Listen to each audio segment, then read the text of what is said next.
welcome to the Evil Popcorn Podcast. We are back. We're doing our Australian horror series, continuing that one. My name is Scream Queen, of course, and today we will be looking at the classic 1978 psychological thriller Long Weekend, which is my pick. I hadn't seen the movie before, but it's been on my list for a while. And I'll throw to my other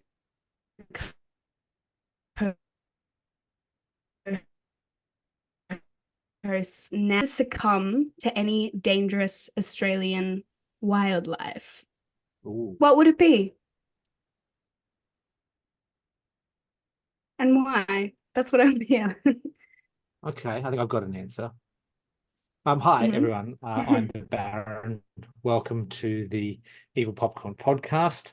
I think because I have a dreadful fear of deep, dark places known as thalassophobia, with a sprinkled little soupçon of charcharophobia, which is the fear of sharks. I think I'd prefer to be bitten by a very, very venomous snake and just die quietly in about 26 minutes. Nice. Nice. It's longer than I'd hoped for with a Yeah, death, okay. but each their own. My apologies, Screen Mr. Popcorn? Queen. My apologies, Screen Queen. You broke up my end, I'm sure. Could you repeat the question, please? Yes, yes. So if you could succumb to any dangerous Australian wildlife, what would it be and why? Okay, yeah, totally cassowara. Oh, yeah? Yeah, just to run down the beach screaming and laughing because I know I'm doomed.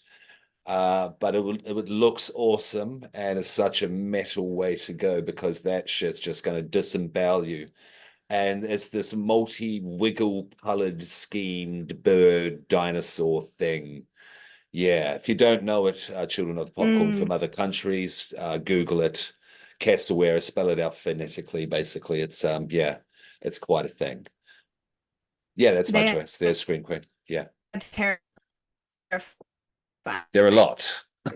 So certainly, if you don't come from here, yeah, there are a Yeah, lot. they are dinosaurs. They are. Good choices. I don't actually know what mine would be. I feel like, and I feel out Hey, of the death roll. could we pause for one moment? Mhm. Is that okay? Because how's the internet your guys' end? Is anyone breaking up at all?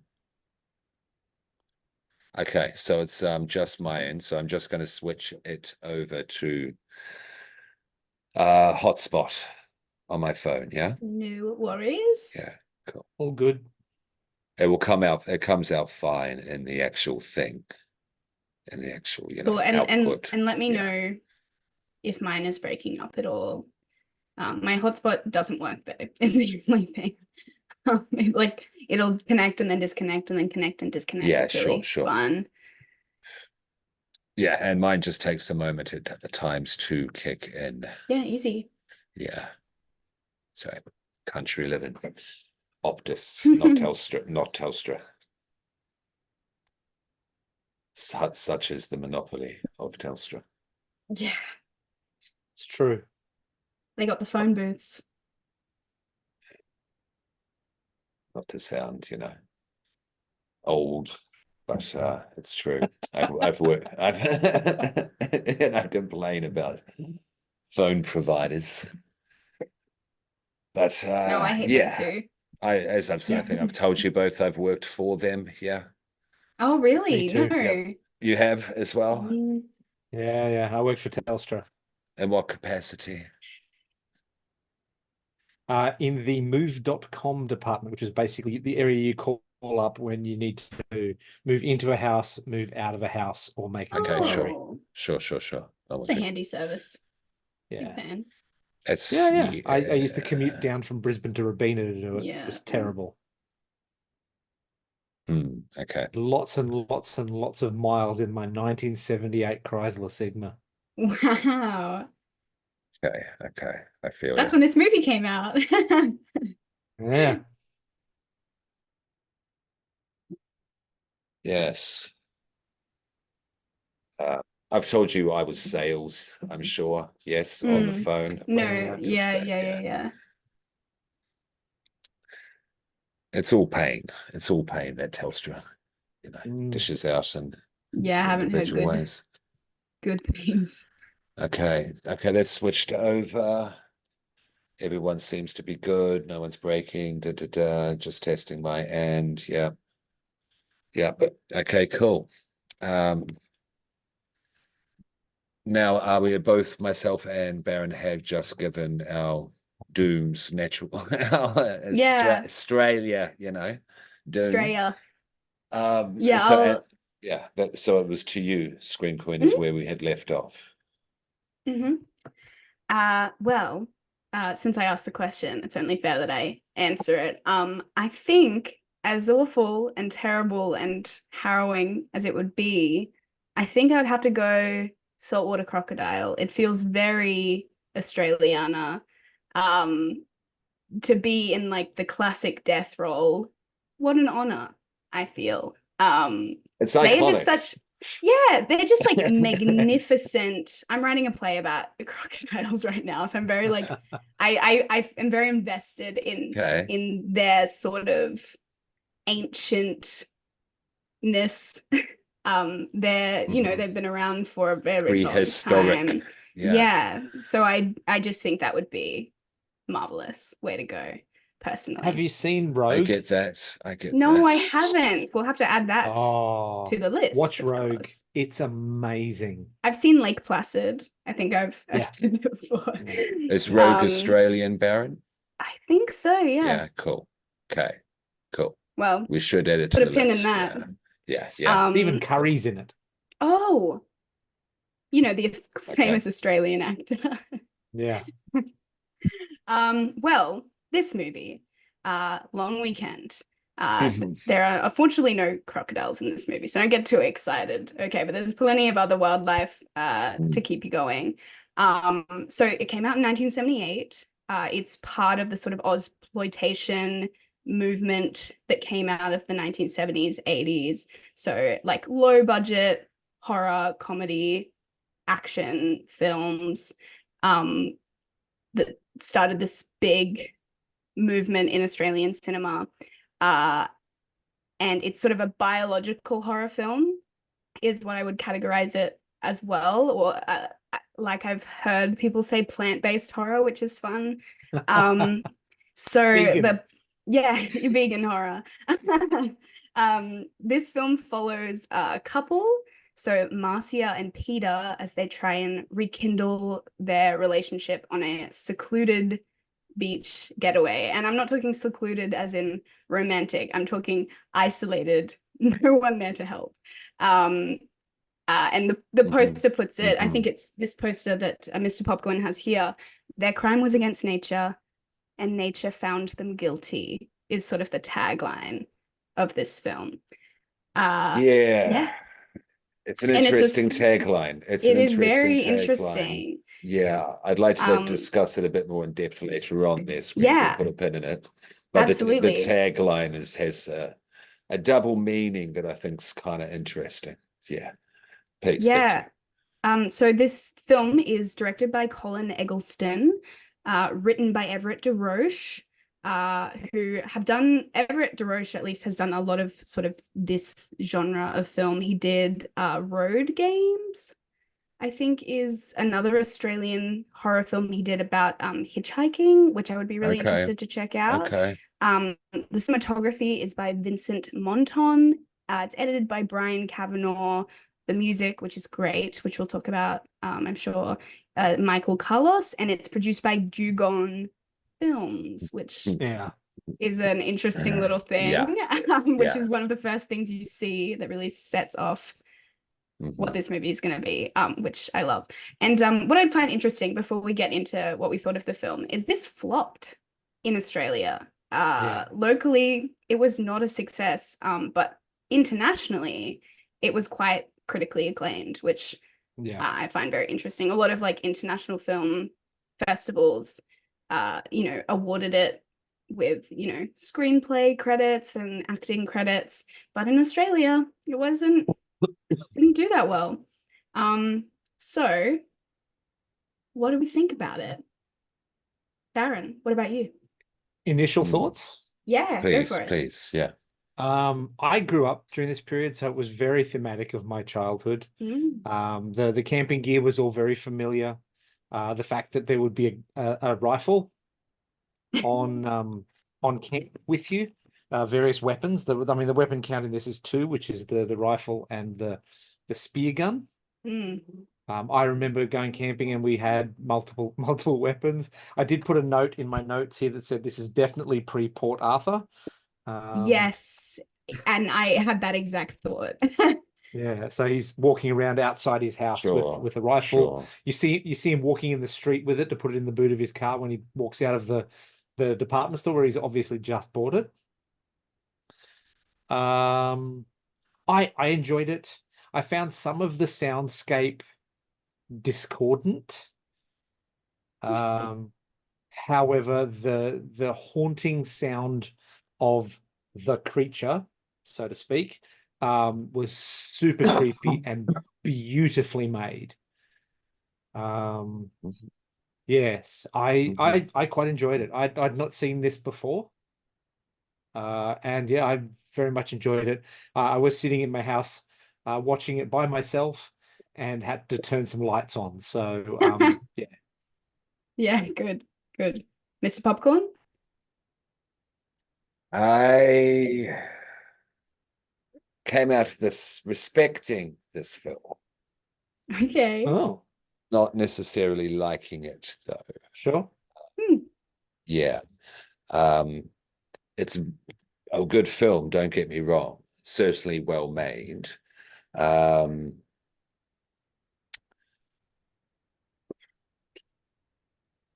I'll go into it as we go along, but Okay. yeah, it's a not for me situation, and also Interesting. with the tagline, I'm not sure if I find this movie problematic or not. But yeah, I could be completely wrong with it, but I don't want to bring it up yet. Sizzle. Okay. Sizzle. A little Okay. sizzle. But don't get me wrong, it's not a bad film. I see how it is important, certainly in the Ozploitation epoch. Yeah, that's totally fine. I don't think it's me being a Kiwi thing, because there's a very similar 70s experience in New Zealand to this. There's an easy parallel. So I don't think it's that. At the couple, I think it's them. And maybe the messaging of the film overall, I'm not sure if it's clear or not. And so, yeah, that's all I'll say for now. Yeah. Yeah, Okay. right. Okay. Cool. I mean, yeah, it's totally fine if it's not your vibe. I feel like we had quite strong opinions about Beaten to Death. And what is it? Revenge. No. Yeah, exactly. So yeah, I personally, I hadn't seen this either, but like I said, it had been on my list for a while. Yeah, I'm glad I saw it. I'm glad I got to tick it off. Yeah, Definitely. and I because I've been sort of researching biological horror just as a genre, and this has been one of the one that keeps coming up, and I really loved it. Cool. I won't talk too much about it. We'll figure out how much I love it as we go along. But I think that my favorite parts of the film were the messaging and the couple, which is funny.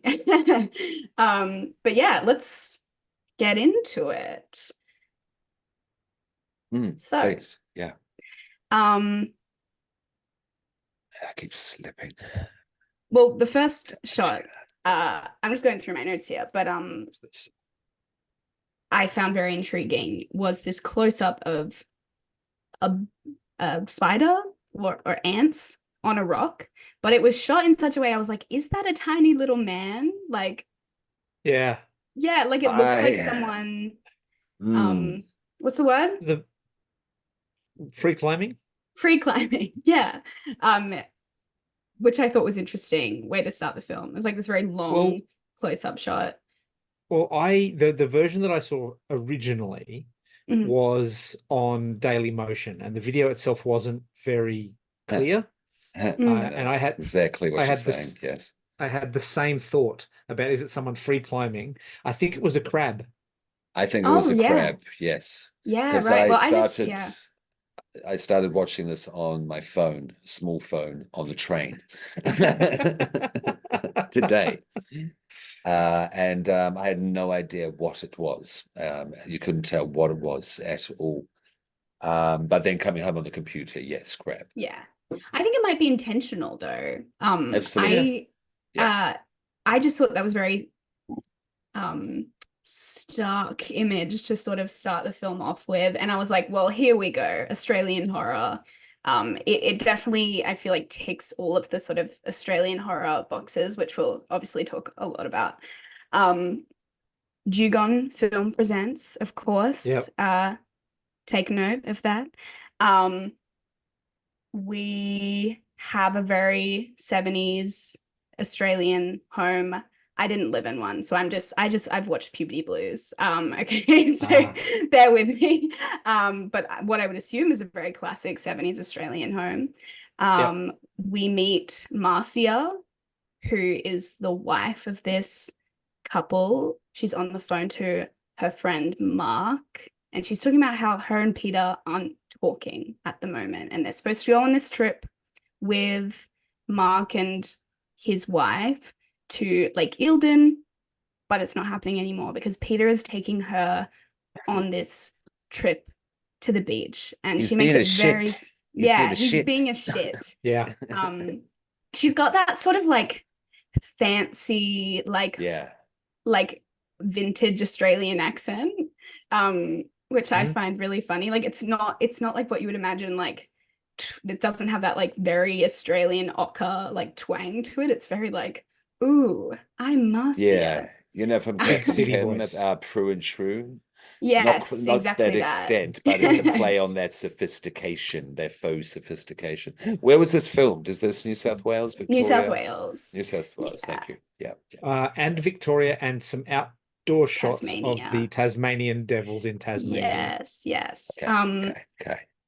And we get some lovely exposition via the news, which I am a big fan of. I really love, like, I just think it's a nice little way to like bring in information about the film without just slapping the audience over the face with it. Just be like, ooh, some children have gone missing. Birds are attacking. I liked that. I feel yeah. And yeah, so we're meeting Marcia. We're learning about the situation. She doesn't want to go to the beach. She makes that very clear. We then meet Peter. He returns home. It's very she makes a sort of joke about the weather being perfect to go to the beach because it's just dreadful, rainy, terrible. He rocks up. He's got his rifle, and there's this very harrowing shot where he looks at her through the scope, which I think sets the tone of this film very nicely. I loved that shot. It's very like there's just like an immediate like eeriness to the film. You're like, who is this guy and what has he done? There's trouble in paradise, definitely. Exactly. It sets that very clearly, but like I said, I don't feel like the exposition is too heavy-handed. I think it's very clever. The way they sort of drop in. I give it. There's no dump. There's no exposition dump at any point in this film. And I think that is sort of the 70s filmmaking style. I feel like nowadays it's probably a lot more common to have sort of dumps of information, whereas they were sort of a little bit more loose with it, I guess. Subtle. Yes. Yeah. And they've also been sprinkling in those couple of little things here and there that shows their disregard for nature as well. Yeah. Oh shit. But it's funny because it actually starts with her watering her plants, which is so she does that thing where she's put them in the bath and she runs the bath a little bit so they'll be fine over the 3 days they're going to be away.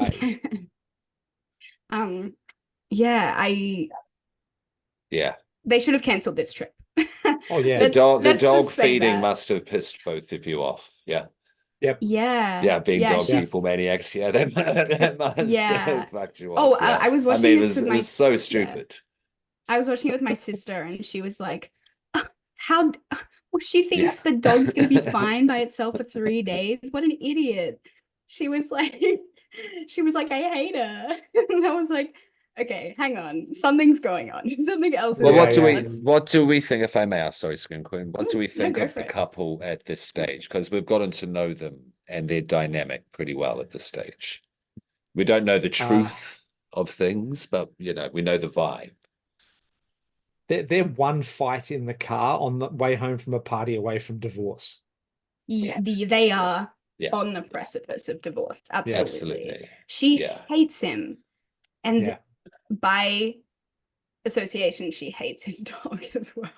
Yeah. Cricket. Poor Cricket. She's projecting. Oh, Cricket is such a sweetheart. Such Gorgeous an Yeah. dog. Australian, only in Australia. Yeah. So they go. Do we prefer one over the other? Well, I'm always gonna. Ooh. At this I think it's point? tricky. I think they're trying to make us. I feel like this movie's constantly flip-flopping between trying to make us dislike one character above the other. But Yeah. at Sure. this Sure. stage, Yeah. Okay. I was I like suspicious. that. I literally have a note. What the fuck did Peter do? What? Yeah, that was my Because I'm question. like, Oh, yeah. That I was my think they question at this both point. Yeah. I think they both had an affair. Mm. Just Peters isn't called out in the 1978 version of this. Yes, I have some thoughts on that as well. Yeah. So they start the trip. They go on the trip. Yes. There's this very funny line about he spent over $2,000 on camping equipment. So this is like a big thing for them. And she says, for that, we could have had a VIP suite at the Southern Cross, which is a very funny line. He throws a cigarette butt out the window. Grass catches fire. Where like they're planting these seeds, if you will, of them just like, fuck nature. Who cares? Who cares about nature? We're just gonna go on our little trip. Okay. They're at least very self-involved, I would guess. They've got their own stuff going on. They're not worried about the environment. But also very 1970s, not condoning any of the behavior. Yeah, absolutely. But it wasn't like this wasn't crazy, abhorrent behavior at that point, No. No. And I think, at that age, yeah. Yeah. So And I think, no, sorry, I'm just rambling. Go. It's all good. The Southern Cross Hotel that she's referring to was a huge hotel that was opened in Melbourne by the Prime Minister in like the early 60s. And it was if you were traveling to Melbourne and you had money, that's where you stayed. It was just enormous. And looking at pictures of it, it was a horrible brutalist concrete block, basically. 70s loved brutalism. Yeah, but it was an American style hotel. It was like one of the first of its kind in Melbourne. And anybody that was anybody had stayed there. Yeah. She's bougie, as the kids say. Yeah, she is bougie. Yeah. She's not a nature girl. No. She's not a Jane Goodall type. Well, he's just stubbies. He's got his stubbies. He's off. He picks them up there. He's like, oh, where's this beach? Guys, what about the beach? Am I close? And they're like, what beach? We don't know what you're talking about, man. Yeah. There's no beach. Yeah. There's a with abattoir. The sound of banjos playing in the background. Yeah. Can we talk about the soundtrack? I don't know. I know Scott, sorry, the Baron. You said that you found it sort of discordant, but I think that's what I liked about it. In and out. Sometimes it was really good, and there were just times where I wanted them to sit in the silence of the bush with the creature sound without hitting the jangle of the strings or whatever. It was quite a lot, like quite consistent with it. Which I totally like, consistent in a sense of like it could have taken away more. But I watched Carrie recently, and it definitely was reminiscent of the sort of music in Carrie, the sort of alarm like sort of ringing sounds. They loved those. in 70s horror films, apparently. And then we get to the kangaroo, the Chekhov's kangaroo, very early on in the film. Here we go. She's Tick. asleep.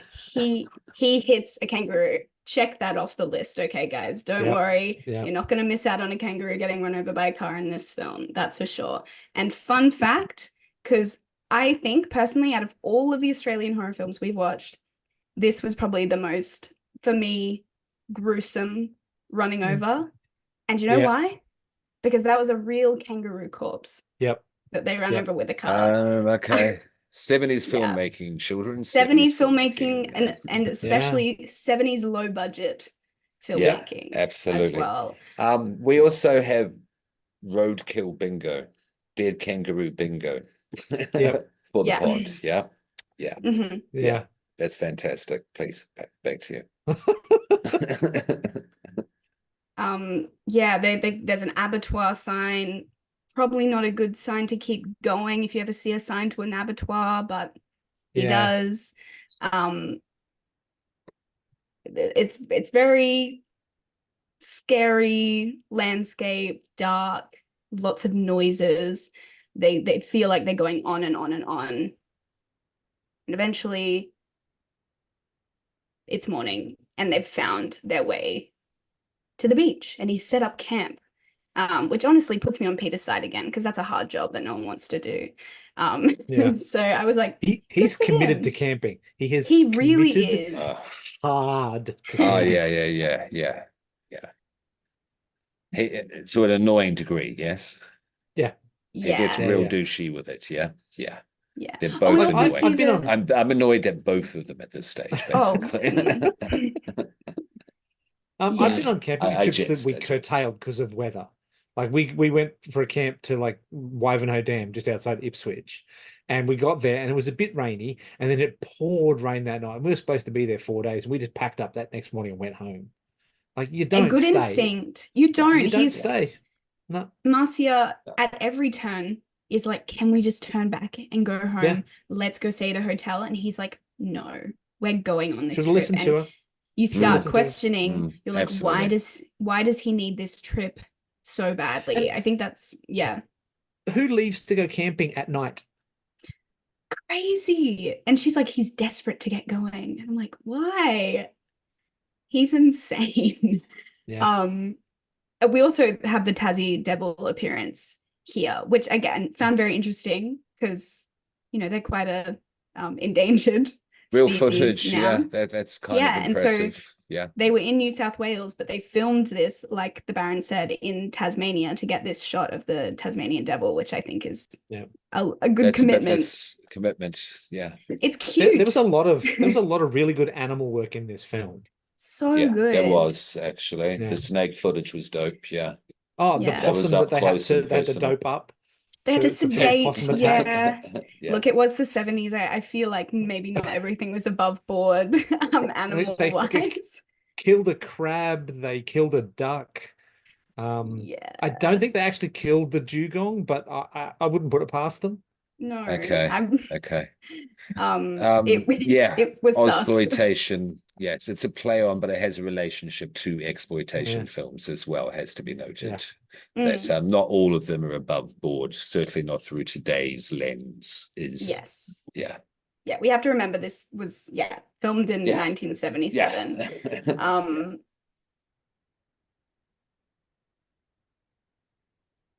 So now we see the couple sort of trying to set up camp.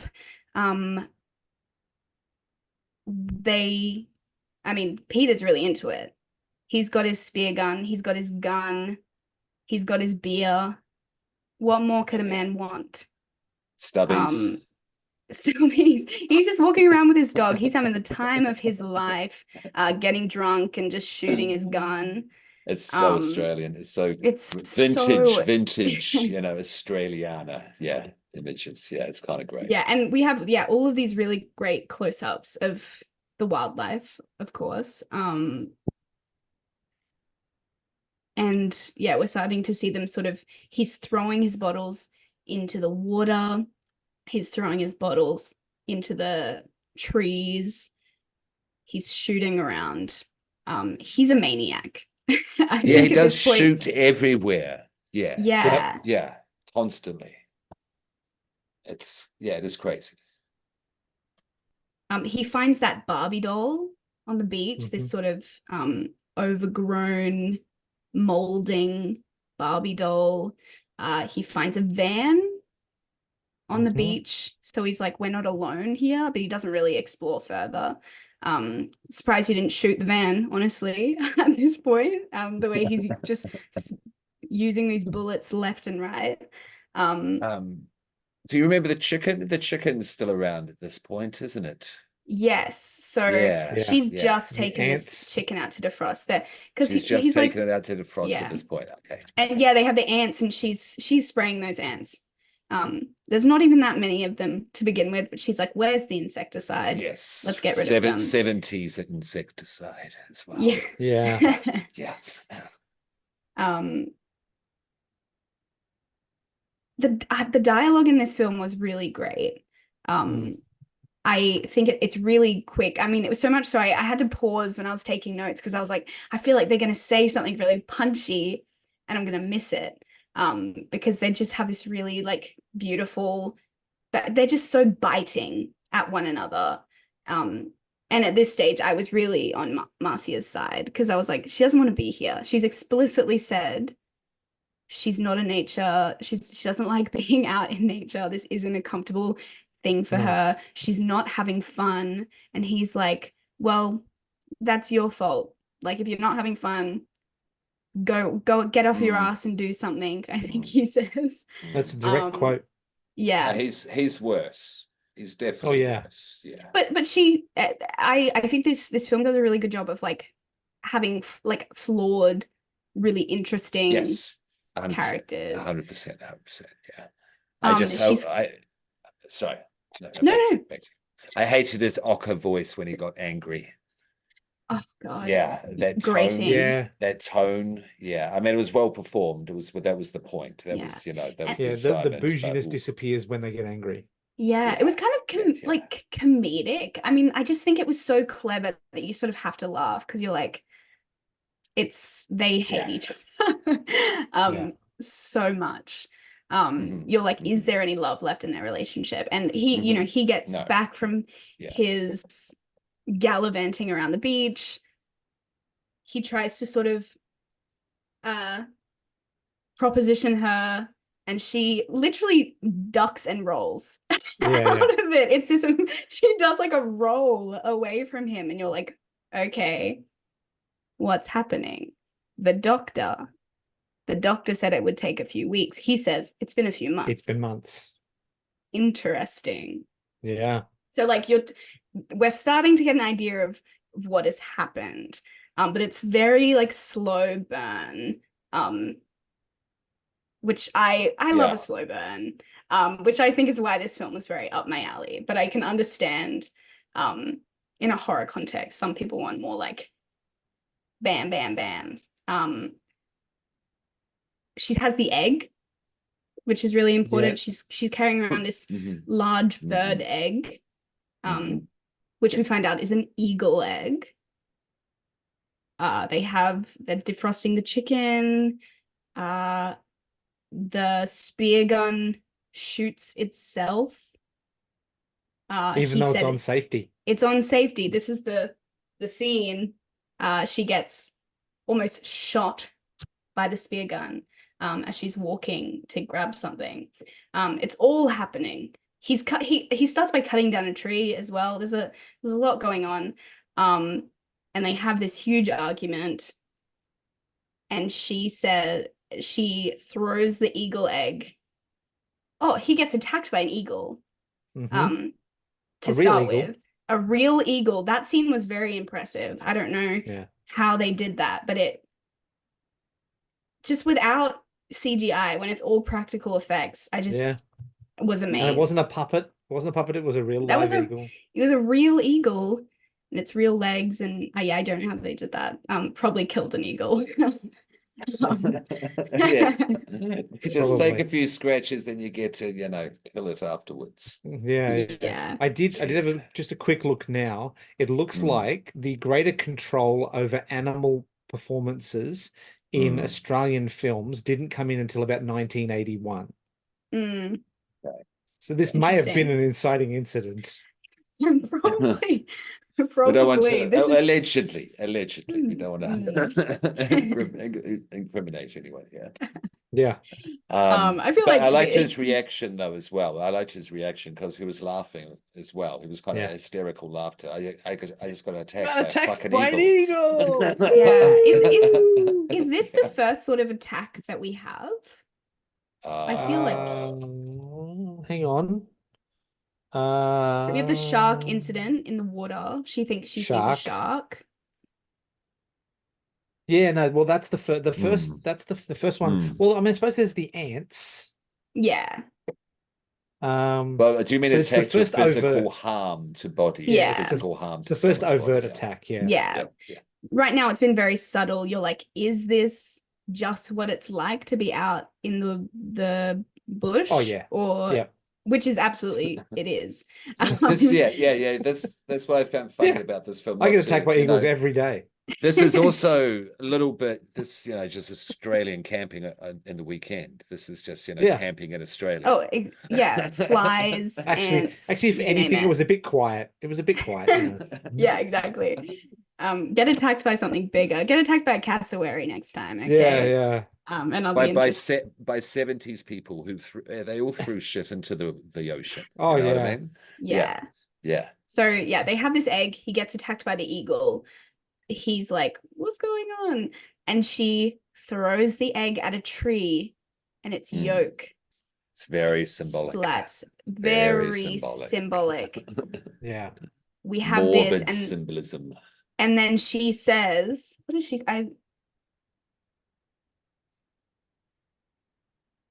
What does she say? Oh, she says, I didn't have to have an abortion either, Peter. And that is the way I gasped. Because I thought maybe she's had a miscarriage, like maybe they've been trying to like conceive. I did not see an abortion coming. No. I was like, ooh, and then she smashed this egg, and it's beautiful symbolism of because she's the one to do it, and he's chastising. He's like, oh well, that was a waste, like that's a baby, and we've taken it away from its mother, and now you've smashed a living it. And thing, he called it. Yeah, yes, a living thing. Yeah, he's like, look what you've done, and then it sort of comes out, which is genius. I was just beautiful bit of script writing. Beautiful bit of script writing. Yeah, I concur. I co-sign that. So good. And then it sort of comes out that, which is exactly what I was expecting. So they sort of have like a little key party situation happening with their neighbors. Yeah. Is how I see it. He's interested in the wife next door. So they sort of do like a switcheroo moment. She starts sleeping with Mark, the neighbor. She gets pregnant. And then she's sort of accusing Peter of being jealous and that's why she got the abortion. At first it wasn't clear. I was like, did he force her to get this abortion? Which I thought was very, oh my God. I don't think he forced her, but I think he knew about it. She was I guarantee she was influenced by his attitude. Oh, absolutely. Yeah. But I don't think he said you will terminate this thing as Yeah, so I think he's angry that she's gone and done this without consulting with him first. But he's like angry, after the fact. Yeah, but he's more angry at the fact that she went behind his back than the fact that she killed a baby. Good with kids or something. He was like, I'm good with kids, and you're like, with kids. Yeah. Okay, you gun-toting freak. No, you're not. Absolutely not. One thing I will mention at this point, for anyone of a voyeuristic nature, just be aware we have skipped past 2 sets of boobies. Oh yeah, it's very Yeah. 70s in Very that fact. 70s, very 70s Yeah, boobies. you Yeah. have to have the boobs out in a Yeah. 70s horror flick. Yeah, for no real need. There's No, nothing explicit, but there's no real need Well, for it either. it's not just the 70s. Like as Mr. No. Popcorn and Scream Queen No. would be aware, I watched over the last weekend all 7 of the Wrong Turn films. And all 7 of the Wrong Turn films That's a at about the feat. same point in the movies had a sex scene with boobs out. So remember that in the first movie. Yeah. Okay, yeah, wow. almost beat for beat. Every film is almost beat for beat, exactly the same. They just It's changed a the slasher frame. thing. That's a Framing. slasher Yeah. thing as well. Yeah. Yeah. Yep. Hmm. Yeah. Yeah. Now I might be mixing some of these plot points up as well. So No, you're please doing pretty correct well. I'm me. following my No, list. cool. No, good, Um, good. we have the return of the shark in the water, and this time he gets out, he sees it, and then he shoots at it in classic Peter fashion, Yeah. and kills it dead. Who's to say? I'm like, did he kill a person? What happened there? We don't know. Was it a But shark? was it a Was it some shark? was it some seaweed? No, it was one of the crew wrapped in garbage bags in the water. Perfect. Hmm. Yeah. So good. This film has a lot of really fun like That's production cool. That's cool. facts, I Yeah. like that. which is really great. Um, uh, then we find that this is not a shark. It's a dugong. Yeah. Dugong Film Presents on weekend. Mm. So they sort of foreshadowed that, I guess, in the production. But very, again, so Australian. It's a sea Yeah. cow. Yep.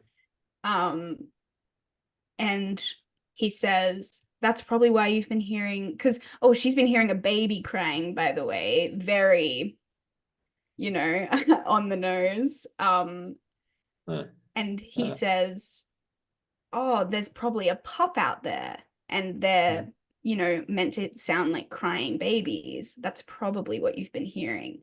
So again, we're having, as a result of them being in nature, we have I guess two children taken from their mothers, which again I love.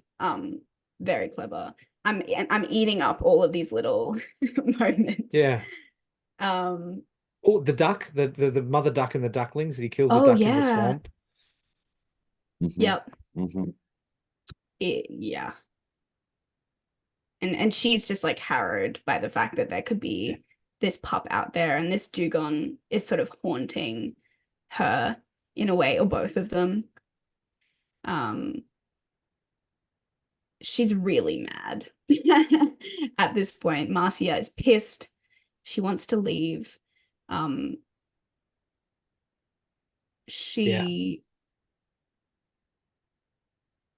What happens here? We have the 10, and then Does Peter go back to see if the other campers are still there before they leave? Yes. We're at that Yeah, point, yeah. aren't we? yeah. Yeah. So I've got a note here about him, which just says textbook narcissist. Yes. Yeah. Huge narcissist. And That's a good way to put it, because he's blind Sh- to his own behavior a lot as well. So that's a good way to put it. Yeah. And he just won't listen to a thing that she has to say. She wants to leave. Oh, this is the Obstinately, really so, scary thing. The sort of very there's a very controlling side to Peter, which is why it brings into question whether or not she made the right call getting the abortion. She can make whatever call she wants, obviously. Her body, her choice. But exactly. We're obviously pro-choice here, but in the sense of like, do you think she did the wrong thing not telling him when she got it? But he obviously made it very clear that he was really pissed off about her relationship with this man when he'd been fucking his wife. Yes. Sorry to Could have been, he could have also been with Mark. It's true. It was the 70s. No. Yeah. She made a good call regardless, because Peter is Yeah. borderline. He's borderline. Oh, That's definitely yeah. the impression I got from early on in the film. Yes. Yeah. He's So she definitely sleeps in the borderline. car. She packs it in. Yep. She's sleeping in the car. She's not sleeping in the same tent as Peter. She's furious. This is what I was going to say as well. He has been switching the engine over to power the fridge in the back of the car, so when she goes in the car to drive off and leave him there, she can't get the engine to start. And he says she doesn't know where the switch is. She doesn't know where the switch is. So that's another thing he's sort of holding over her. Like everything else she's done. This poor woman. I'm obviously very much on Marcia's side. I feel like I can't help it. It's like ingrained in me. But I don't think she's perfect. It's almost uncomfortable to watch, if I felt at this point, you know what I mean? It was just, and it is portraying a crumbling, disintegrating relationship very well. It's so tense. Yeah, I should feel uncomfortable. Yeah. It's so tense. It's like there's this alienation, but also this like extreme comfort between the two. They nailed that. They nailed that as well. I just think the performances were so great. This is the director's wife, by the way. She wasn't initially cast, but the actress that they had originally pulled out, so she stepped in. She acted before? I actually don't know. Oh, I didn't say what the so. Okay, that makes a bit of sense. Yeah, so I did feel a little disjointedness between the exchange of both between. She was very good between the two. I felt a little distorted, just between those two. But that kind of makes sense. One other film. Okay, she'd been in one other film at that point, and she's been in two things since. Wow, there you go. So now we get to the possum attack. Yep. So there's a possum chowing down on their camp outside. He goes out to check it out, tries to feed this possum a grape. The possum attacks him viciously. There's a thing where he's got the grape and he's got his other hand like he's coming around to grab the possum. Yeah, right. I think, it was something was going on there. I think he was gonna kill it. Like bite its head off or something, or fuck it. I would not put it past Peter at this point. Peter just we're He's not Peter's biggest fan. He's horny. Exactly. He's looking at the Playboy magazine. He's let's not go down that line of thinking. And he goes to Marcia's. He's like, please let me in. I've been attacked. He doesn't say what by. I was like, pathetic. Grow up. It's just a possum. It's really not that. He doesn't do that much damage. He's just got a bite in his hand. Yeah, agreed.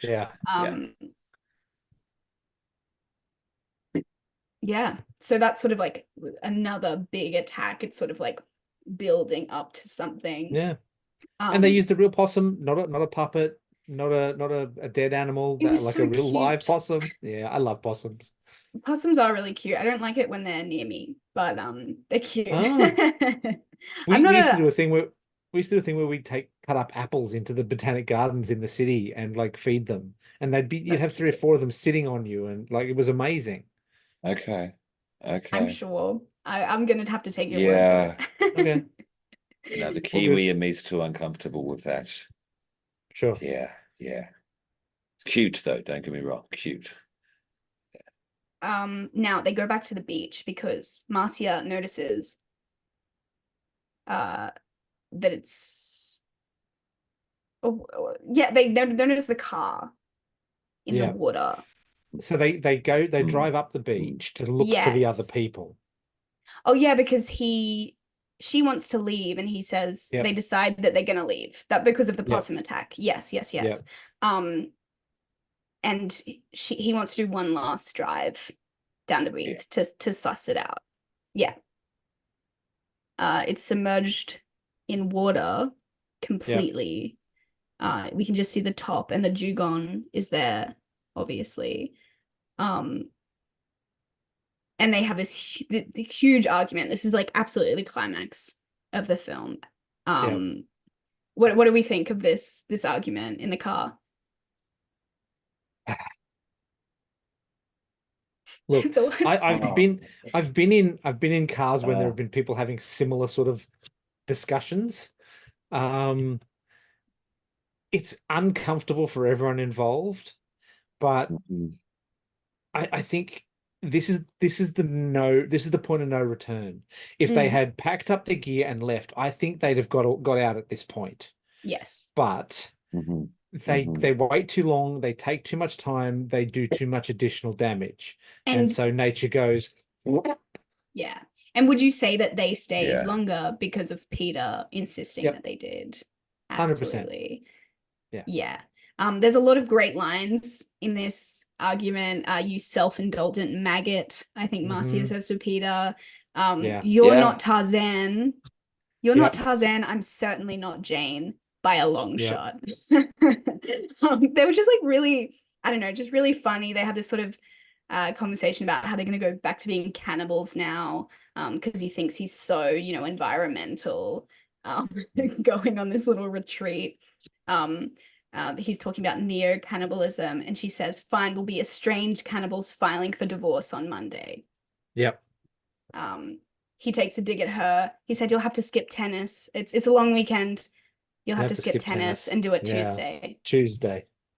Scathing. Absolutely Oof. scathing. This Oof. is probably my favorite part of the movie. The It's a dragon. really good script. Like it felt real.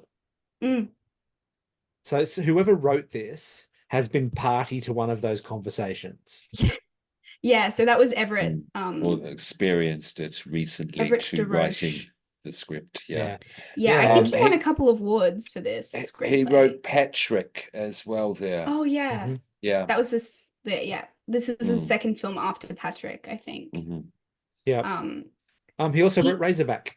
Oh Oh, yes, did he that's what I was gonna really? say. Another Okay. biological horror Yeah. film, I Yes. guess. Yeah. Quite. Um, he goes to suss out this wherever these people, mysterious people in the van were staying. He finds like a little tea party set up. So this is where we're like, oh, is Yeah. this the missing children that we heard about on the TV? What's going Yeah. on? There's a Jack Russell in a tent who is It doesn't very like him. aggressive. He does not like him. I No. wonder what they did to the dog to make him so angry. I think it was a Um, trained dog. yeah, probably. Yeah, because its Fingers eyeballs were crossed. almost popping out of its head as Yeah, well. yeah. Yeah, it's a vicious looking Yeah, little and thing. yeah, and while he's away, Marcia is hearing that cry. Oh, that Mm. sound. It's cool, isn't it? Absolutely amazing. Yeah. Every Yeah. time it That was went cool. off, my vagus nerve triggered. And that's why I turned the lights on. That sound is the reason I turned the lights on a mouse. And I don't find myself scared by a lot of stuff, but that was generating an actual physiological response in me. That's awesome. Yeah, it's very Yeah. haunting. Yeah. Mm. Yeah, Yeah. so she's sort of being drawn to the water Yeah. almost. He realizes something is not good, finally. And he decides to go explore the water. He found a dead woman's body inside the van. Yeah. They're finally calling it quits on this beach Yeah, trip. yeah, yeah. The dugong also has moved. This dead Yeah. dugong has moved up the beach. Yeah. I've got a note here. The dugong isn't dead. Ooh, question mark. Yeah, because we see that moment where the sand sort of falls off of it. Yeah, yeah, yeah. Yeah, Cricket is missing the dog, and he can't leave his dog behind. You No. can say what you want about Peter, but he loves his dog. True. I think they Mhm. really put that in there Mhm. just so he wasn't just completely irredeemable as a character. I did have a note here, and I don't know why. I put Jesus dude stop skipping leg day. Oh, when he Short falls over shorts. grabbing his crotch. Yeah, he's got the short shorts on. Ah. He's got these spindly little legs. Tiny, weeny, spindly little legs.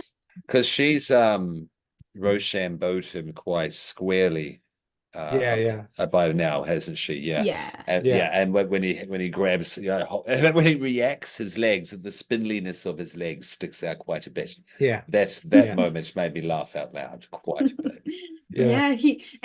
Let's just say it out loud. Like, he is doing all of this, all of the events of this movie happen with him in little tiny short shorts in this very 70s fashion. So imagine all of this. Peter the narcissist, White. in tiny little white short shorts. They don't stay white for long. No. He finds Cricket though. Marcia has discovered where the switch is. She leaves him. But she's taking her wedding ring. She's playing with her wedding ring, just throwing it around. She's had it.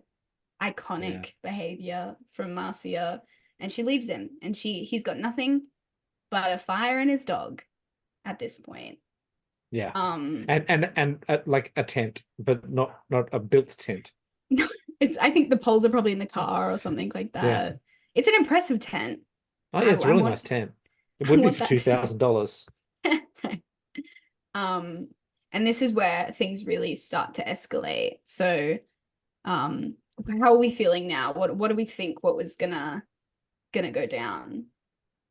Well, at this point in the film, I thought Marcia was gonna get away, and then he was gonna try and make it to the road and be killed by nature. Mm-hmm. Okay. Mr. Popcorn? Both doomed by nature. Yeah. Yeah. Interesting. I thought definitely both doomed by nature, Yeah.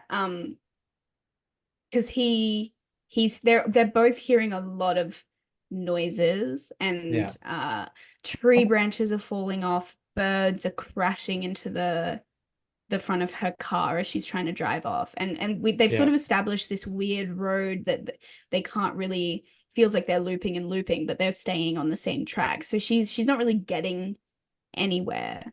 There's that glorious spider web that she runs into as well. Let's not get into the logistics. Hollywood spider web.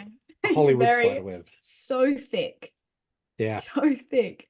And he just like pulls it apart like that. Hilarious. He's hearing birds. He runs out of bullets. Who would have thought that the Peter would run out of bullets the way he was shooting that thing? But he has a spear gun, guys. Don't panic. So he has his spear gun to protect him. He's shooting at these birds and he gets one. Right? Yeah, he does get a bird.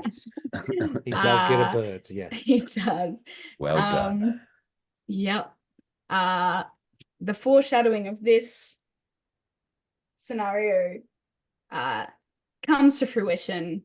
He wakes up, he's walking along, and he finds Marcia with a spear in her throat. He has killed her. Very interesting. I did not see her death coming by the hands of Peter. No. And I personally thought that was really interesting. They have this very obvious power dynamic. And I think it's like, obviously it's tragic. But I just think it's very, I don't know, prophetic that it happens, I guess.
it's very And they, prophetic if you yeah, think of the fact that it happened before and that it's not a part of nature. It's not, exactly. organically biological No, as it's well. every, So it's an interesting choice, definitely.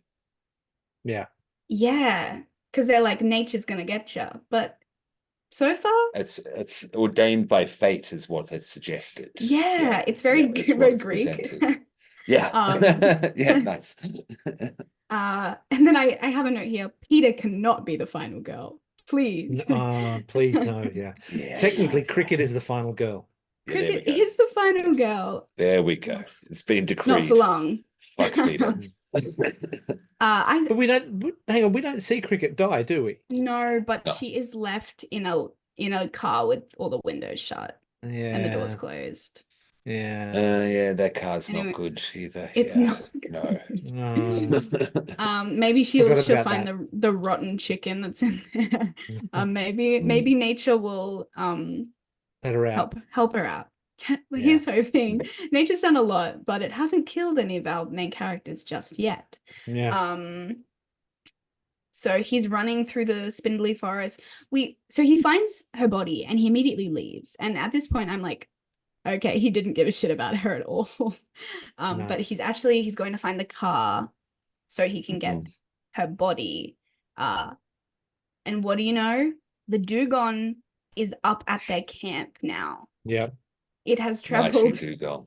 The mighty dugong. That's my favorite character in this whole. It really is. It's fascinating. This sort of mystical, being behind all of this.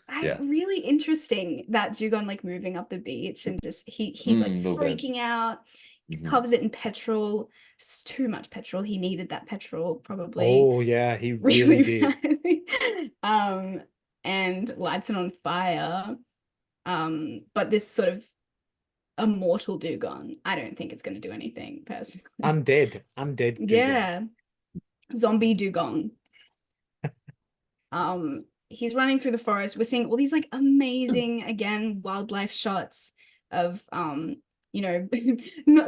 wombats aren't particularly dangerous looking, but we have wombats, we have blue tongues, we have the snake, of course, which snake was cool. I liked that shot. So cool. I liked that little beat. That was cool. Like, and a real snake. Yeah, totally. You're like, is this snake gonna kill him? Yeah. Did we think it looked brownish, and then I had taipan and all of that going through my head. Yeah. What the fuck actually is that? Yeah.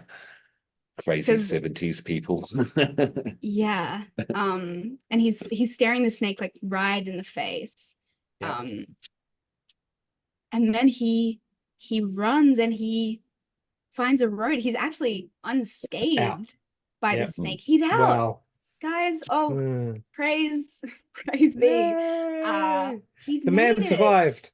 He survived. Nature did not claim Peter. But you know what did? A massive truck. A massive truck. What did we think of this? I laughed out loud.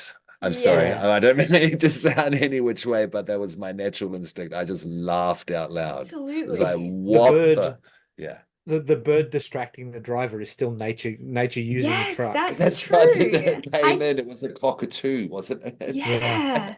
and that's again that goes back to the newspaper the news report at the start talks about cockatoos sort of going crazy.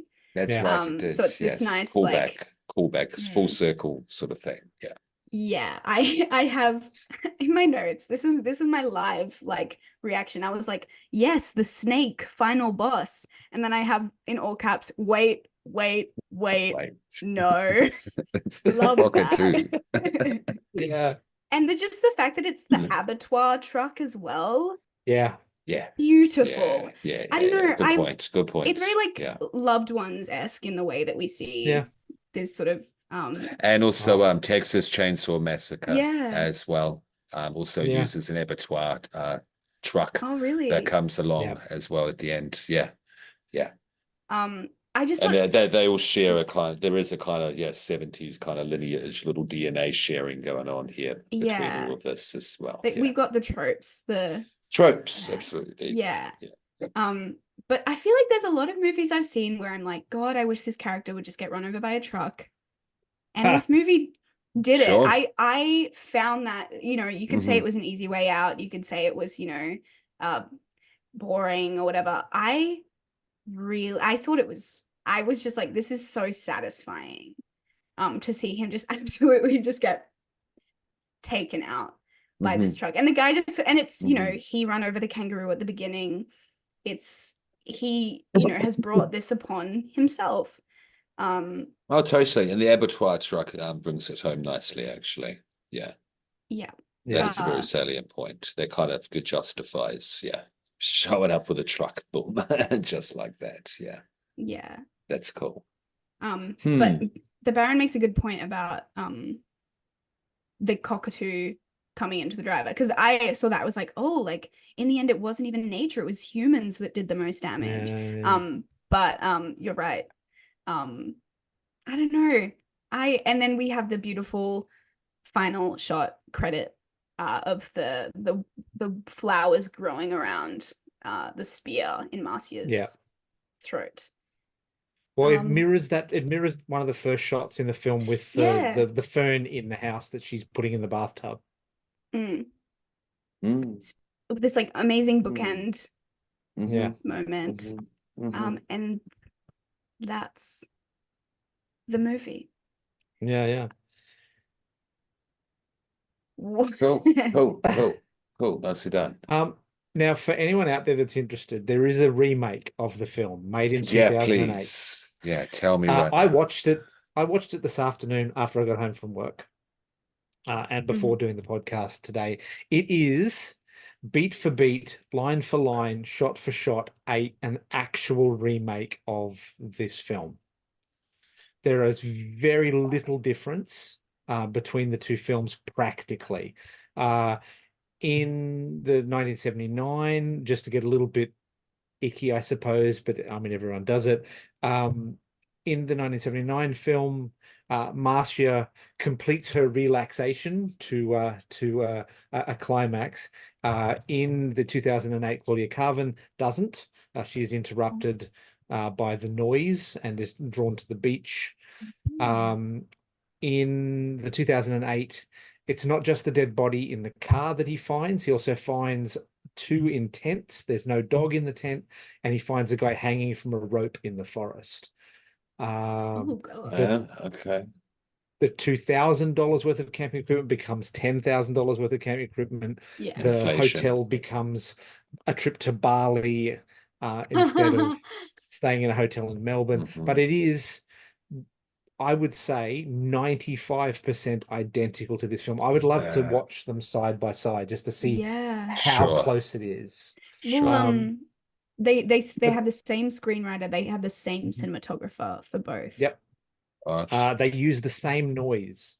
The same crying baby noise is the same one in the Well, like the new same one. sound file, Yep. essentially. Yeah. Okay. 100%. Jesus Christ. Wow. That's It's not quite Psycho remake, but it sounds No, close. It it's doesn't pretty sound close. far It's off. pretty It close. definitely sounds as egregious I as the love New Claudia Carvin. Strangers.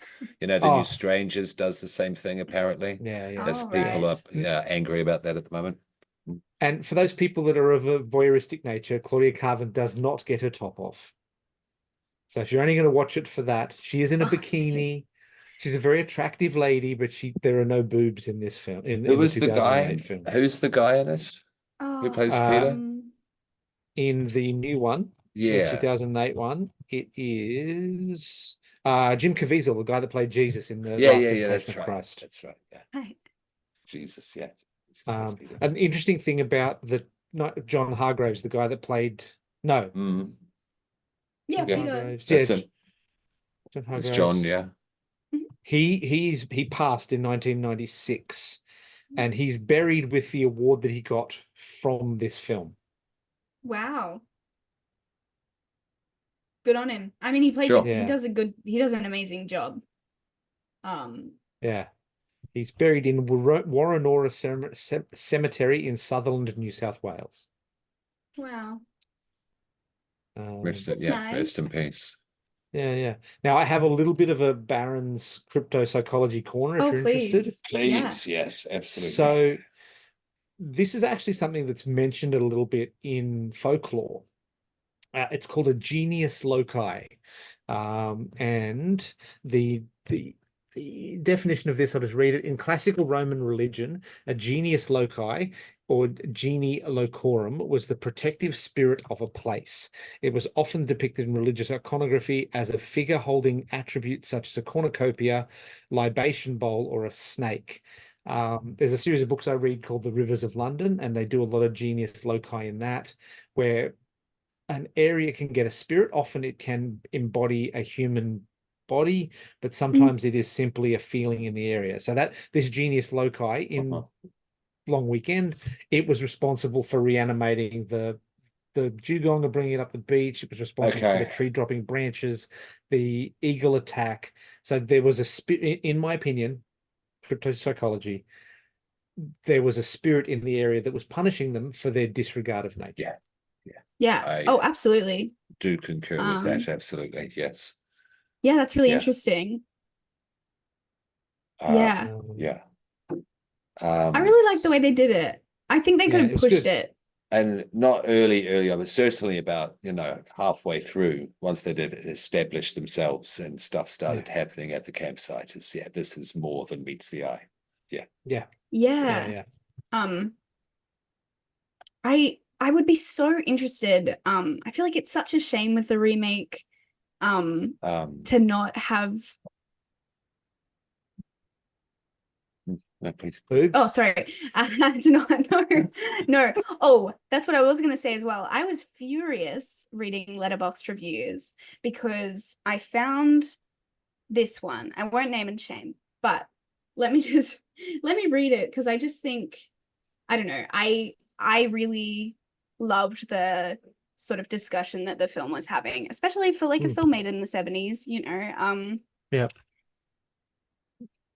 And I found this review that pretty much, sorry, let me find it.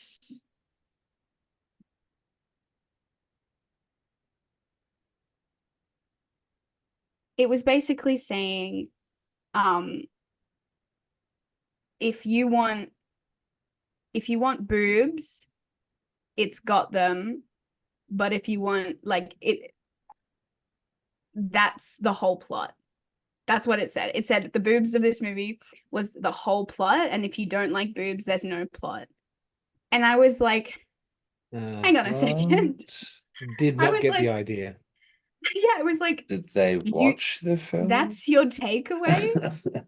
That's your takeaway, that we get like pretty much one scene where she has her boobs out. And that defines the whole.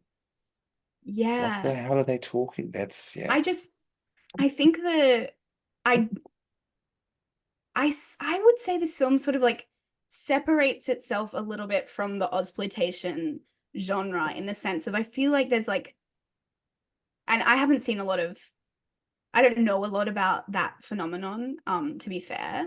But I think there's like a lot simmering under the surface that it does really well to sort of leave little breadcrumbs for the audience. And I feel like to chuck it all up to that one nudie scene does a huge disservice to this very brilliant. To be fair, I would. To be fair, it's two nudie scenes. Okay, sorry. It's very close together. Understand. You're right. It's basically the whole movie, is what I'm saying. Yeah. I think it definitely separates itself from the more exploitative side of. Does it lift and separate? Exploitation. That's it. Yeah. It is a little. It still has not production value issues, but production values that speak to its circumstances strongly. Yeah.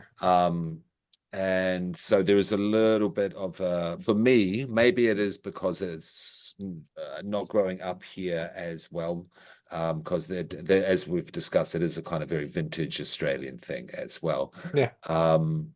So you've got a close relationship to your type of bush here than mine. So I may be seeing through that lens that I think there could have been a better atmosphere through a better pacing of the bush. Why? What's up? Sorry, Bush. It is the 70s. I am a 5-year-old. Sorry. That's cool. Oh. But more better pacing, because we've Yeah. already talked about a little frantic at times. Yeah, you'd agree. Yeah, look, I think that So that fear of the bush, the Yeah. fear being generated from the what did you put it? How did you put it? The terminology that you came up with there, Baron? the genius loci. Yeah. So that could have been more of a sense of that could have been conveyed. Yeah. yeah, I Yeah. agree. I Yeah. agree. I think But- they relied a lot on the sort of like attacks and things to be like, Yeah. it's The- happening. but- The Please. boldness to have nearly the whole third act without dialogue, amazing, and still have it be an effective, scary, True. creepy film. That is true. Amazing. That is true. No, as per Especially- usual. yeah. As per usual, no, you've improved my opinion of this. Yeah. Because I've just watched it the once as well. So it's good Yeah. to Yeah, me talk this too. through and get a better, more scope on it. Yeah. I've technically seen it 3 times, I suppose. So I've watched the original twice, and then I watched the the remake. Mhm. Now, don't get me wrong, Jim Caviezel, Claudia Carvin, amazing, but I think I prefer the 1970s version. Yeah. I'd be interested to watch it though. Understand. Yeah, but I totally agree with the pacing of the environment. I think I said before, Yeah. I feel like they, obviously there are limits to the film, just like based on its age and its budget and things like that. Yeah. But Yeah. you could do so much with that environment to make it more of a focus, because I feel like they did rely a lot on the sort of small moments of the possum and the eagle and the dugong. Yeah, and maybe a little less of the mania of Peter, because we got the point a wee while ago. Yeah, that sort of thing. You know what I mean? Yeah. But it's He's a filmmaking dick. of its time. You are right, though, as well. Yeah. He's a dick. He should die, and he does. And he does. Oh, he does. He really In a does. glorious fashion. just when he's got hope, too. Yeah, like the movie gives him that hope and then takes it away. Yeah, nature is cruel. Nature is certainly cruel. Look, this is just the sadistic nature of me. But I was like, oh, sorry. After I was just gonna say, at the end, he's in the dark. He doesn't have any clothes to keep him warm. He's by the fire. He's huddled in his little tent. I was like, oh, I love to see a man like that afraid. It's just something so satisfying about it. Yeah. I will bring it up. Yes. Because it is a thing that is out there. And at a certain point, I could kind of see how people would derive this meaning, this messaging from it. And also, if you do look at the leg poster on IMDb, the movie poster for it, there's and there was the log line again. They committed the crime. Does anyone have that there? The log line in front of them? I'm just getting so it I up. don't Getting it up. murder it. I've got they are it. trespassers. Will they survive their long weekend? And their crime was against nature. Nature found them guilty. Yeah. So I think I know what you're gonna say. Yeah, because she had an abortion, and so this is nature's revenge on such an act as well. There's that out there as well. What do you guys think? This is a 1978 film as well. I don't know. I haven't done any background information into the intent behind it. Writing of the script. This movie is written and made by men. Like that's there's very like few at the female names crux on of this it. production. Yeah. The lead, she's part of it. But I think I didn't read that when I was watching it because it's not something that I would necessarily gravitate to just generally being like, it's her fault. It's more just like, oh, she's mean to nature, she's prissy, like, so nature's mean back. But I think you're absolutely right. I think they are conflating what she's done with Peter's behavior. Yeah. And I think that is very, Well, 100%. very well 70s. spotted. Yeah. Very problematic. Which is why the remake being shot for shot, word for word is such a missed opportunity. Sure, absolutely. They could have had a female director, they could have had a female screenwriter, they could have done some really interesting stuff with good point. Yes. that in 2008. But absolutely. Yeah. Let's have a look and see if there's more female in this one. Not really. But it's a good point. It is in there. I think, I think it does have to be absolutely. stated, and it is in there, definitely. I think the don't fuck with nature or nature will fuck with you, I think is the stronger message that does come across more. But it's a little bit beyond subtext though as well. Yeah, they're like, that's just what I'll say. Ooh. There's one woman on the production team for the 2008. So this is not surprised. So it does have this aspect to the Ozploitation side of things as well. No, you're just right. to paint a full picture of what we're watching. No, such an important part of the picture, I think. So I'm really glad you brought that up, actually. Wow. Because in a lot of the reviews that I read of Letterboxd, which I found really strange, again, I have a filter sort of over everything I watch, just like we all do, based on our own values and the things that we deem important. And this is a maternal horror in its own way, and I know that's your vibe at the absolutely moment. my vibe. Yes, Mother Nature. Absolutely. Which is very cool. So the remake, their tagline was different. Yes. Their tagline was Mother Nature has a dark side, or don't mess with Mother Nature. Yeah, that would have been cool if they had put a feminist spin on it, but they just didn't, did they? They didn't, no. That's what they should have, because that's so interesting. Because a lot of the reviews I was reading, I found really jarring because they were sort of talking about, they were like, oh, well, she cheated on him, and that's like, and I'm like, well, that's not really what happened. Like, he obviously was cheating on her. They were obviously both sleeping with different partners than the people that they were married to. I was like, to say that this is, that's her greatest flaw, is that she cheated or that she got an abortion. Insane. Honestly, they put as much weight in the 1979 film. They put as much weight on both of those things as each other. So it's not just the cheating; it's also the abortion. They have equal weight. It's not like one's worse than the other. Yeah, and like from a heteronormative nuclear family perspective from the 70s, honestly, realistically the cheating things probably would have more weight, but the abortion thing as well, and like they've really given them the same weighting.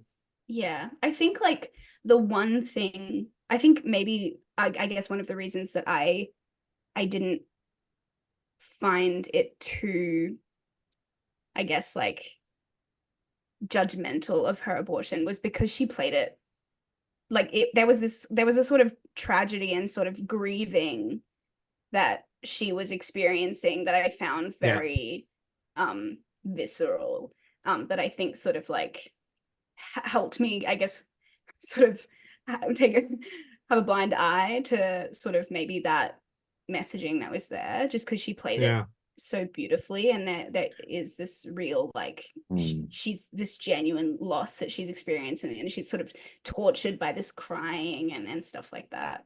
But seeing it as punishment, if that's what the intention was. Yikes. It's a dude heavy film for sure. It could have, I don't know if they could have had it that she was forced into or felt compelled Yeah, or because that's what I acted thought they out were of getting at. spite because of his behavior towards her at the start. You know what I mean? Which Yeah. would have given more of an intentional, clearer through line for Yeah, it. I agree. Yeah. Because you have the thing, he knows where the switch is and she doesn't. He's looking at her through the scope of a rifle, like he's this Yeah. imposing, Yeah. Yeah. Ugh. controlling, like there's Yeah. this Mm, entrapment happening. mm. And Yeah. the fact that he would like, I really thought that's like when she says that when the bomb is dropped, when she's like, well, I didn't have to have the abortion either. It really felt like Yeah. he had made her do it. Yeah. Which yeah, I think would have probably made a lot more sense. But Do you yeah, Yeah. think maybe she was gaslit into it? probably. Yeah. I mean, the way that he carries on, High possibility. Yeah, definitely. yeah. Mm. Does that muddy the messaging? That's kind of what I was touching on at the start. Yeah. Now that Hmm. we've seen it and discussed the whole thing. Yeah, for I me, mean, absolutely. Well, not like yeah. I think the messaging is clear, and it's like anything, you can take what you want away from it, and you can sort Yeah. of ignore the Yeah. parts Yeah. I that Yeah. don't mean, Yeah. resonate. it's Um, still a crime against nature. Mm, mm. The layering yeah, could have been better. Could have been better layering. Yeah. Yeah. yeah. I wish maybe that not that that had come into play earlier, but I wish they'd Yeah. sort of spent more time with her rather than him. Because, like you said, that we Yeah. understand he's a Yeah. maniac Okay, from that's the good. Yeah. get-go. That is good. Um, Yeah. Yeah. That's I think cool. if they had focused on Marcia more, it would have been Yeah. better. But I don't think you Yeah. can do that successfully if you don't have any women as part Yeah. of the Yeah. production. Yeah. That's the Yeah. kernel of the affair there. Yeah. Yeah. Yeah.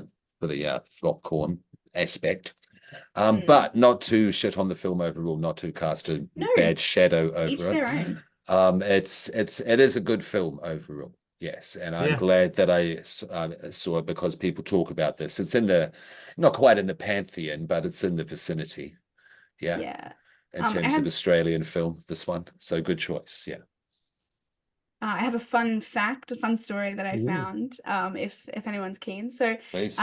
when this is from IMDb as well. So when the film was screened at Cannes Film Festival, the producer noticed someone get up and leave about 10 minutes into the film, and he went after him to find out why. And it turns out And it was Quentin Tarantino. it was Quentin Tarantino. It was a film distributor who was going to buy the Ah. rights of the film after Oh. Okay. seeing a few minutes of it, which I thought was That's cool. very that's a fun story. At what point do you think he left the theater? But it says 10 minutes, so I feel like that's you've definitely see them talking in the car, maybe the bar moment or Yeah. something like that, like where he goes and buys the beer. Maybe. Also, early, It's yeah. not fun. it's not Yeah. real deep into the film. Maybe that's the No. kangaroo. No, maybe that's true. It definitely would have had the kangaroo by then. Now I'm gonna check. But also fun fact, which I noticed when I was watching the film, but the guy in the bar, when she notices them looking through the window and she's like, what's going on? Mm. He Mm. was intentionally cast because he looked a lot like the leading man, John Hargreaves. If you go back and watch it, He they does. do I know I remember. they I look know so similar, and you're like, Yeah. is that him? Is That he was an looking odd out? moment, actually. That wasn't followed up on at all. No, No, I so guess was it's who? So maybe was the that abattoir. Mark? No, I maybe he was the guy driving the truck at the end. Oh, Yeah, the guy yeah. driving the truck. So I've just brought up on my other screen the 1979 long weekend, and the kangaroo kill is at 10 minutes 57 seconds. There you go. Roadkill. It's Yeah. It's And he a goes, necessary I gotta trope. have It's it. got to be there. It's be there. Yeah. It's contractual at this stage to have roadkill in Yeah. Australian horror. Is what we've Yeah, I feel like discovered. it's up with Sissy as being the most visceral kangaroo kill for me. I think Sissy was like that slow-mo shot of the Yeah, kangaroo. yeah, It's yeah, pretty yeah. it's pretty, yeah. But at least that one's fake. This was a real kangaroo corpse. A real dead Loved kangaroo, ones. yeah. There was roadkill. Oh Yeah, yeah. of another type of animal. Yeah. Yeah. But there are, and Talk to Me is of course a very current example. Yeah, it's definitely a thing. It's definitely a thing. I Road love it. culture, I like expect America, it. road culture, driving culture. Yeah. Yeah. So do we want to do ratings then? Yeah. Mm-hmm. Go for it. Do you want to go first? May I go? Go for I'll it. go first just to get By all the means. least, because to leave it with happy shine at the end. But I'm not going to cast a deep shadow over this, children. No. No, it's a good film. It's a good film. It is a little janky in terms of that indie 70s production value, in terms of being able to be immersed in it. I was thrown out of it a little more than most. I'm getting better with these films. But this one did throw me out a little bit. The fact that she hadn't acted before, the actor who played Marcia there, that made more sense as well. Yeah. So it was good effort, though. Good effort, first time thrown into a feature film, definitely. Brandy Behetz. Thank you. Yeah, but the mixed messaging thing is a factor that I have to take into account that we've discussed. I couldn't relate to either character. I didn't really side with either character. I don't know if you weren't meant to, maybe not. Yeah, you get how I feel. Nature. Yeah, I side with nature, the dugong, all the way. Number one, MVP. But you guys have shined some good light on it, and the way that it was bookended, yes, that I always like that as well. There are some moments, some very good well-written scenes in this. Yeah, even if the very natural dialogue. Yeah, even if the stuff together between the scenes in terms of the atmosphere could have been built more so that I've gone into yada yada. But I'm not going to shit on it, so I'm going to give it more than I thought I was going to give it. I will give it a 3. Well, it's going to be a 2.5, but I'll give it a 3. So satisfying. Right. I'm satisfied at the end of the day. Yes. Okay. Well, as it's yours, I'll go next. So I'm going to give this a 3.5. So between satisfying and I can never get these right. Delicious. So very satisfying. Very satisfying. Yeah. It only gets a little bit lower down. It would have possibly been a 4, but I was taken out of it a little bit by the sound stings. Yeah. Okay. The music stings, not the sound stings. The sound stuff was amazing. My thing is, I wish they'd left some of the music out, just to give us that extra creep of the silence of nature. The more creep. It needs more creep. I agree. Yeah. Well, I'll go last. I was gonna be very extra with this rating. I just really like I said, this is my pick. And I hadn't seen this. This is the first movie that I picked that I hadn't seen yet, because I'm running out of Australian horror, to be fair. But like I said, it's been on my list for a very long time, for the last year or so. And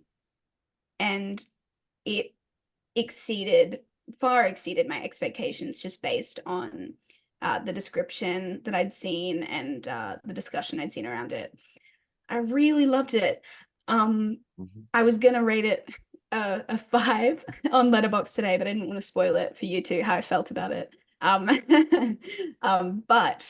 I think I'm gonna go somewhere between delicious and evil. I won't give it an evil popcorn just yet. Maybe I'll change my mind. But I think I'm gonna force a conservative 4.5. Delicious, extra delicious. Just because I love the vibes so much, and I love the character creation, and I love the ending. So yes, excellent. That's my rating. Excellent. I'm glad that a lucky draw turned out so well for you. Yeah, definitely. That's always very cool when that happens. So I Yeah. highly recommend you watch this film. We did just say everything that happens in it. So But Oh, yeah, enjoy spoilers. that. you knew that coming in. You knew that coming in.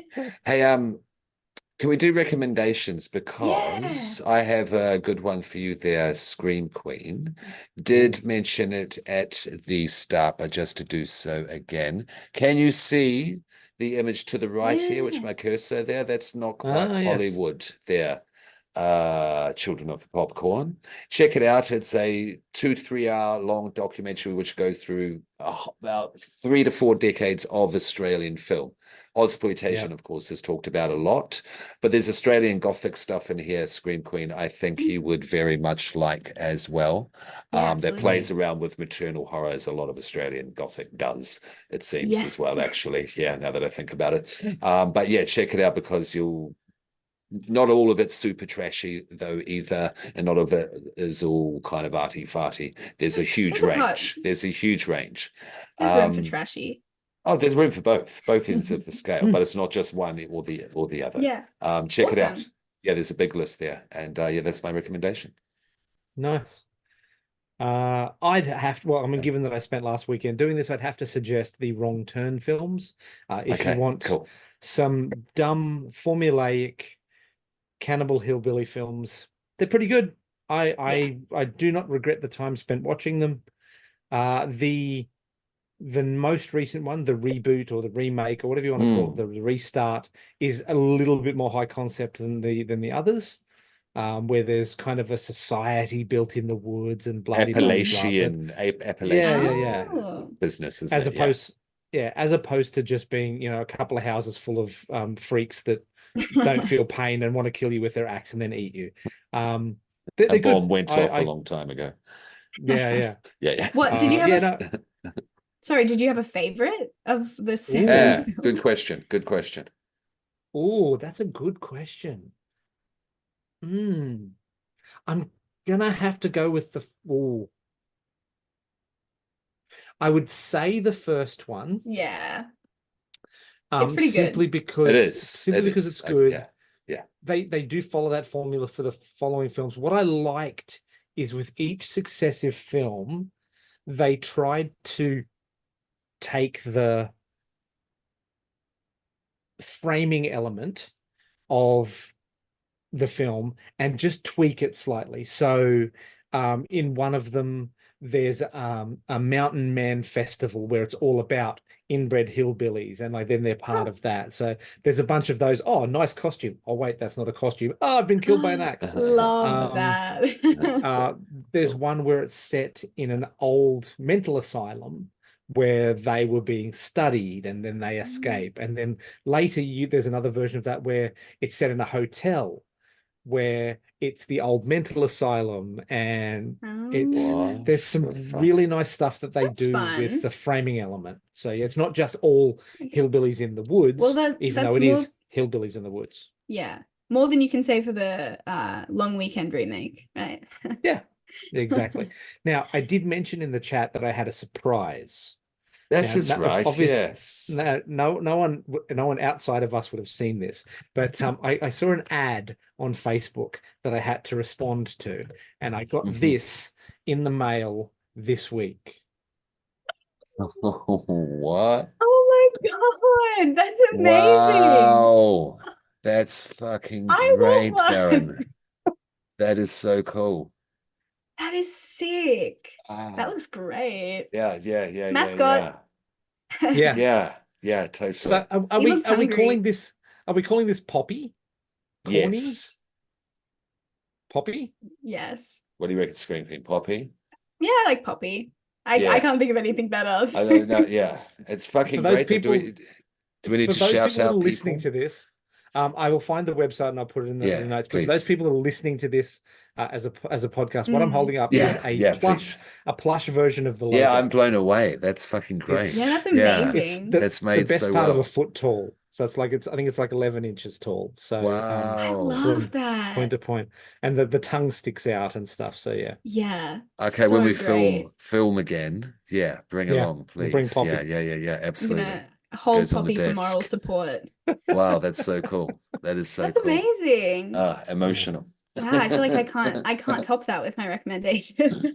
It's hard to follow. Yeah, that is hard to follow, but I'll come second to Poppy any day.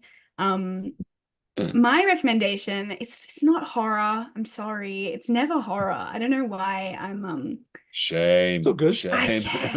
Wait, let me look through my letterbox quickly. Expand your mind. See if Expand I've your watched any mind. horror films. Please, whatever you like, Spring Queen. Whatever you like.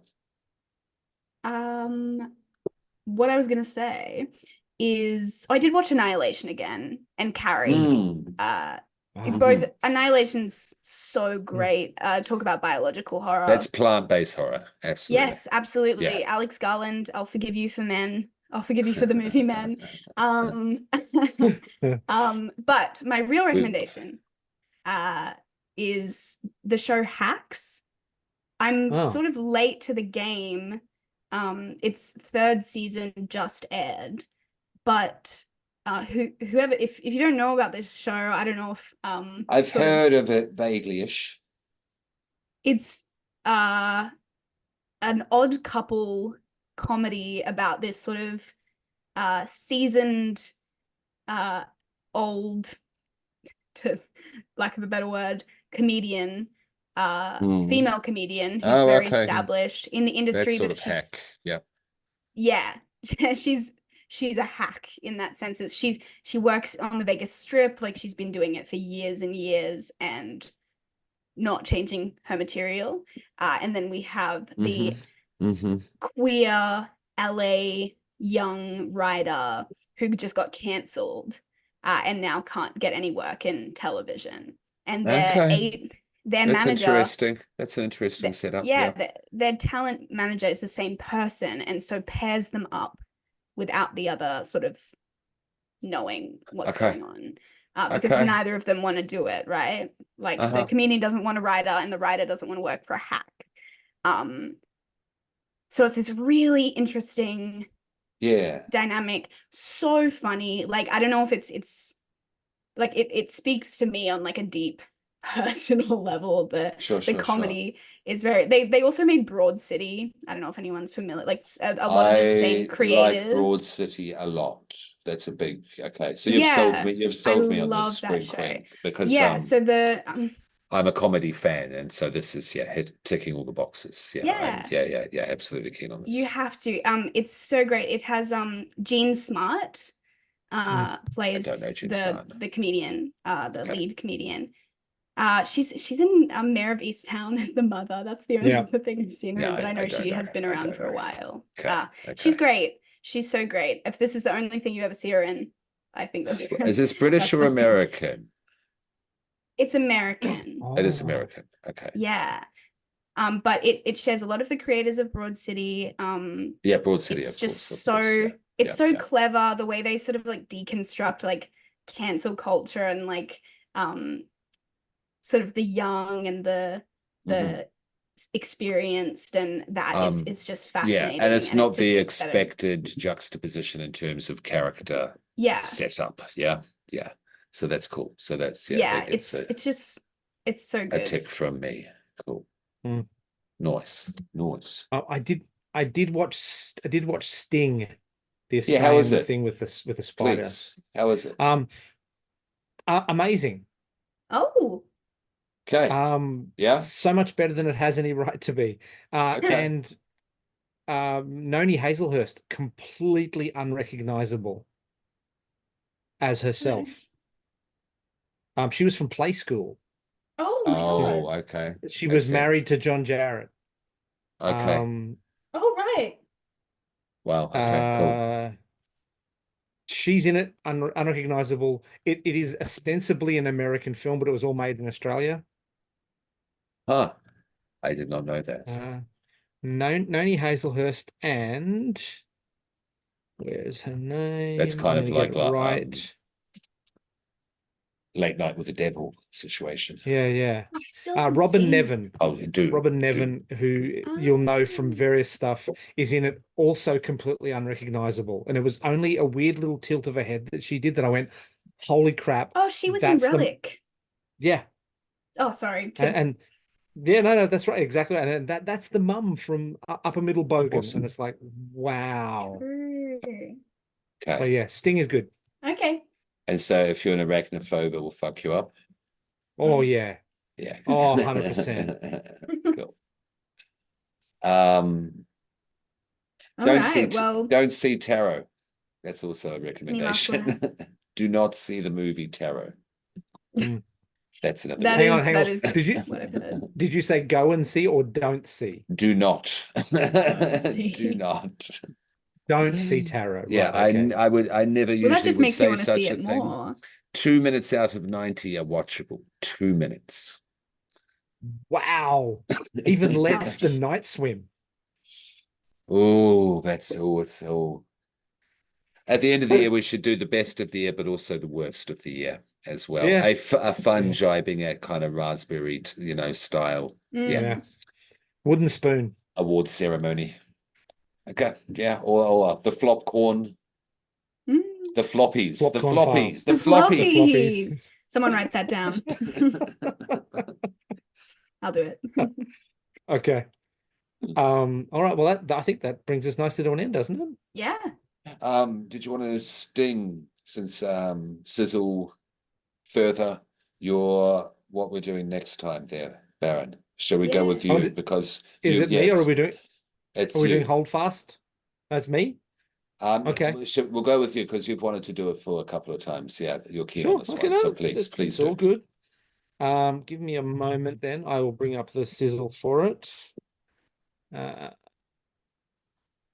So we're going to be doing a wonderful little, more recent horror sci-fi Australian film called Necrotronic. It was made in 2018, and a man discovers that he is part of a secret sect of magical beings who hunt down and destroy demons in the internet. Love. And they are known for the makers of this film are also known for It's the Roach Turners. So they did Wormwood, yeah, and Wormwood Chronicles of the Dead, and yeah. Sting. Sting. Hmm. Sting, the new one. Yeah. Check it out. What's it on? Streaming Necrotronic. wise. No, no, Let's have a no. look. Yeah, what is Necrotronic? If that is available on streaming, so people could go away and watch it before the next episode, actually. That's not a bad Necrotronic idea at all. If streaming. you may, please, there, Baron. Yeah, I bought it on DVD, so Okay. it is on Amazon Prime, Google Play, Fandango at Home, YouTube, and Apple TV. Brilliant, brilliant, brilliant. Okay, cool. Oh, people Yeah. also search for Bloody Hell, Sheborg, and Damon Wright. You go, Sheeborg Damon Runner. fans. Yeah. Get amongst it. Yeah. The But yeah, Sheborgians. oh, and Psycho Gorman. That's such a good movie. Right. I like that movie a lot. Yeah, that is a lot of fun. Have you seen that, Scream Queen? No, I haven't. The heart in this movie is huge. You will have Okay. warm fuzzies all over What's the it? shop and Psycho the fun. Psycho Bergman? Psycho Gorman. Psycho Gorman. Yeah. Okay, great. The little teenage chicky hero of it. Yeah, she's awesome. She's amazing. Okay, great. Yeah, yeah. All caps, awesome. Yeah. Yeah. Cool. Nicely done. All right. All right. People. That's been Long Weekend. We've been Evil Popcorn. Mm-hmm. Bye. Do you guys want to sign off? We should sign off. I'll go first. Yes, please. This is the Baron. This is the Baron signing off. Go to bed, children, because I'm going to right after this. And yeah, this is Mr. Popcorn. He's got insomnia. He's not doing that, but he is keeping it bloody. Over to you, Scream Queen. I've been Scream Queen, and I am gonna lay my weary head, and you should do the same. Thank you for listening. Watch Long Weekend if you haven't already. All right. Bye. Whoa.